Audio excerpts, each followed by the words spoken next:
Hello there. In this video we're going to be looking at absolute value functions. So this lesson is going to be mainly on graphing as well as looking at our domain and our range for our absolute value functions, and we're also going to look at piecewise functions. So an absolute value function is just a function that involves the absolute value, which were these two vertical lines, and a variable. So for the first example, we have y equals the absolute value of x, and we're going to graph this right here. So imagine if you had the absolute value of x. Let's just put in maybe a few different numbers. Like if you had anything that was positive and you take absolute value of it, you're just going to get out the same thing. So if you had y of 2, you'll get out 2, and so on. So anything that's already positive is just going to stay positive. And then if anything is negative, so if we put in, say, like -1, it's going to come out and be +1. So really this function y equals the absolute value of x, it's kind of like y equals x, but then anything that is negative is going to change to a positive. So first let's graph the function y equals x. So we get that right there. Now any of these values that were negative, like all of these values here are negative, they're below 0, all of those ones are going to change to be positive. So all of these are actually going to kind of flip and go up to the positive. So if it was at -1, it actually goes up to +1, -2, it'd go up to +2. So this is going to actually disappear and it's going to kind of reappear up here going like that, and then we get this V shape. So I'm going to erase this part here and I'm going to put dashed because it kind of was there but then it got flipped up, and now instead we're going to draw our line going upwards like this. So that right there, that would be the function for y equals absolute value x. And looking at this graph, you can see it's kind of like we have one piece here, one straight line here, and one straight line here. So what we're going to be doing actually is we're going to be able to write this function as a piecewise function. It's going to be made up of multiple parts. So that brings us to the next thing. It says a piecewise function. So that is a function composed of two or more separate functions or pieces, each with, and then this got cut off, that should say its. So let's just write that in there. So it says each with its own specific domain that combine to define the overall function. So it's kind of like we have one function here and one function here, and they're two different pieces, but they combine to give the whole function. So if we wanted to write the absolute function y equals absolute value of x as a piecewise function, it can be defined as the piecewise function y equals, and then there's two parts. So it's x if x is greater than or equal to 0. So this is y equals x if x is greater than or equal to 0. So we get that line. Or it's y equals the function negative x if x is less than 0. So when x is less than 0, that's here, we got the line y equals negative x. So essentially, to get your piecewise function, if any of that was kind of confusing, what you do is you just take whatever is inside the absolute value and you place it here and here, and then one of these is negative and then one of them is positive, and then you have to put your domain. So this one, y equals x, the domain was greater than or equal to 0, so that was this, and then when it was negative x, that was when x was less than 0. So the next thing we're going to get into is linear functions, and then after we're also going to look at quadratic functions. So it says linear function graphs are straight lines. So that was like up top here. This was originally just a straight line, but then it says the absolute value of a linear function will give kind of a V shape, which is what we had in this one. It ended up looking kind of like a big V. So we're always going to get kind of a V shape whenever we have linear functions, and then we take the absolute value of it. So our first example, it says for the following absolute value function, y equals the absolute value of 2x minus 7, we're going to determine these things. So first, we're going to find the y-intercept and the x-intercept. So let's write here for part A. So let's find the y-intercept first. And finding these is going to help us to graph the function. So the y-intercept, that occurs when x is equal to 0. So I'm going to take my function and I'm going to plug in x is equal to 0.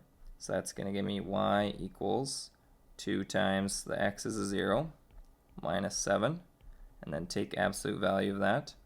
So 2 times 0 is 0, and then we just have minus 7, and then taking the absolute value of that, we just get positive 7. So that just gave out the point when x is 0, y is 7. So I'm just going to write that point, x is 0, y is 7. And I'm going to plot that. That is going to be right there. Next we can find our x-intercept. So that is when y equals 0. So I'm going to set y equal to 0 in my absolute value function. So it was originally y equals the absolute value of 2x minus 7, but now the y changes to a 0. And then I just have 2x minus 7 in the absolute value. So this is like an equation that I have to solve, and we're going to look at this also in the next lesson, but this is a really simple one.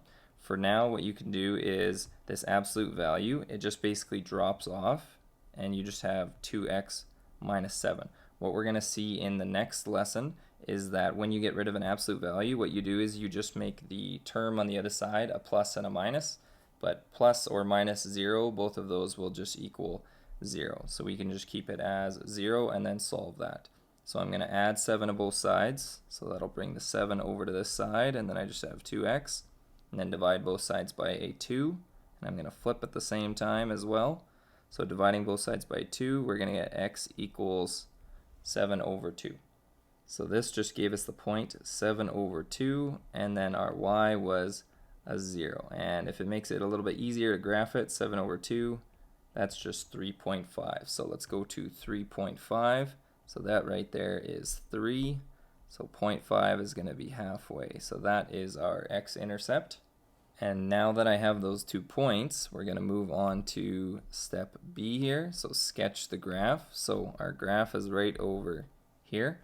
So now that I have those 2 points, I know that my graph is going to have to go through those points, and then anything that was going to go negative is going to flip up and then go positive. So I'm going to first draw this side, and then I'm going to dash down here. So I now have this, and this is dashed down here because it's not actually there. Any of these values are going to flip up because we took the absolute value of them. They are now going to be positive. So I'm going to draw my line going like this, and to get some of those points, I know that it's going to have this V shape and it's going to be symmetric. So if this was 3.5 over and then 7 up, I could go 3.5 over this way and then 7 up, and I'm going to have a point right there. So I can plot a point right there. And then now that I have that, I can just draw a line going through that point. And then now that we got that, we are done part B, so we can move on to part C. So that was to state the domain and the range. The good thing about absolute value functions is that the domain is always the same. So the domain, we can see from here, it just keeps going all the way this way, so it gets all of these x's, and it keeps going all the way this way, so it gets all of these x's. So it hits every x point. So we can say x, given that x is an element of the real numbers. It can get every single x value. Our range, from looking at the graph, and this one it depends on what kind of function you're given, but I can see that my range, everything is above or equal to 0. So I can say y, given that y has to be greater than or equal to 0, and y also has to be an element of the real numbers. So I'm just going to write for domain, it is always going to be this domain. X is an element of the real numbers. So lastly, we have part D. This one we had to express as a piecewise function. So we can write y equals, and then I'm going to have kind of a curly bracket to represent it as 2 different pieces. So one I'm going to take just the positive, so I can take 2x minus 7. And then the other one I'm going to take 2x minus 7, but it's going to be the negative. So just put brackets around it and then put a negative in front. You do not have to distribute this negative into the brackets. You can just leave it like that. And then to figure out what the domain is for each one of these, for this one, when y is equal to 2x minus 7, this is just a line where the slope that's in front of the x, that is positive. So this is the one that has positive slope. So this is when it was greater than or equal to 7 over 2, or 3.5. So this one right here which is this one, is going to be when x is greater than or equal to 7 over 2. And then for the kind of negative counterpart one, that one is when x is less than 7 over 2. So that was here where it had negative slope, so it was going to have negative slope. That was less than 7 over 2. And it doesn't matter which one of these gets the equal sign, just as long as one of them does, but not both of them should have an equal sign. So that was our linear example. Next, we're going to look at a quadratic example. So for quadratic functions, it says the negative part of the graph is reflected over the x-axis. So that's the same as before with the linear. If anything is going to be down in the negative portion, it's going to get flipped up, and then we're going to get it in kind of the positive side of the x-axis. So for this example, we're going to be finding the same things as what we did on that very first one. So we'll start here at A. The only difference with this is that this is now quadratic. There is something being squared. We have x squared in here. So let's find our y-intercept first. Again, that's when x was equal to 0. So I'm going to change the x's in here to be zeros. So I'm going to have y equals negative 0 squared minus 2 times x, now a 0, plus 8, and then all in absolute value. So 0 squared, that's going to be gone, and minus 2 times 0, that's going to be gone. So we're just going to have a positive 8, and then when you take the absolute value of that, we just get 8. So we just got the point when x is 0, y is equal to 8. So let's plot that. X is 0, y is equal to 8. So that's actually at the very top of our graph. Then we'll do our x-intercept. So that is when y is equal to 0. So I'm going to change the y here to be a 0. So that's 0 equals, and then I'm going to have minus x squared minus 2x plus 8, all in absolute value. And again, when you're solving in an equation like this, you're going to make this term, whatever's on the other side, it's going to be positive and negative, but positive and negative 0 is just 0. And then the absolute value is going to disappear on the right side, so we got that. And this is just a quadratic equation, so there's lots of different ways that we could solve this. Factoring is always the easiest way to try first. So I'm going to divide both sides by a -1 just so that my x squared becomes positive, and then all my other signs are going to change. And then I'm going to try to factor that. So I need to have a product of -8 and a sum of +2. And that is going to be a 4 and a -2. So we got x plus 4 and x minus 2. And then solving that, you'll just take each one of those, set them equal to 0. So you'll get x equals a -4 and x equals a 2. So that just gave us two different x-intercepts. We're going to have one where it's at -4 and 0, and then we're going to have another where it's at 2 and 0. So let's plot those. First at -4 and 0, that's right there, and then at 2 and 0, that is right there. So part B, we can now sketch our graph. So we can see it's going to have to go through these points. And what you're always going to get when it's quadratic, you're going to get kind of like a W shape, or you could just get a normal quadratic, but usually that one doesn't happen. That one's kind of less interesting. So we're going to get this W shape that is going to go through this. And the reason we get that W shape is because originally this quadratic function was going to look something like this. And then we'd have our arrows at the end. But then anything that was down here, this is going to get reflected upwards. So it gets reflected up, and then we actually go through the point up there at the top.